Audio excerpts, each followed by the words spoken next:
2020 ला ही शेती करायला सुरुवात केली होती आणि आज 5 वर्ष झाले. या 5 वर्षांचा अनुभव घेऊन आज तुम्हा सर्वांसमोर आलोय आणि प्रामाणिकपणे खरंच शेती करतोय.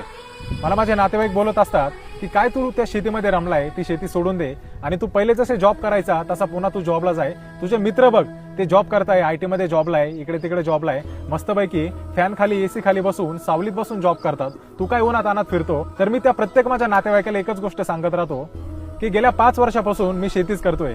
आणि राहिला प्रश्न माझ्या मित्रांचा, तर आज मी त्या मित्रांची गोष्ट सांगतो की ते प्रत्येकजण खरंच आयटी मध्ये चांगला जॉब करताय, प्रत्येकाला चांगलं पेमेंट आहे, पण जे मी सुख घेतोय गावाकडे राहून त्यातलं ते सुख कोणीच तिथं घेत नाही. कारण त्याचं कारण असं, आज मंगळवारी मी इथं या जागेवरती बसलोय आणि इथं बसण्याचं कारण काय की माझ्याकडं इथं हे बघा तुम्ही बघताय 8 ते 10 लेबर आहेत. या लेबरच्या मागं मी इथं मालक बनून इथं मस्तपैकी बसलोय. माझ्या लेबरचं इथं काम चालू आहे कारण की ही शेती ही माझी आणि या शेतीचा मालक मी आहे. पण जे माझे मित्र जे जॉब करताय हे कोणाच्या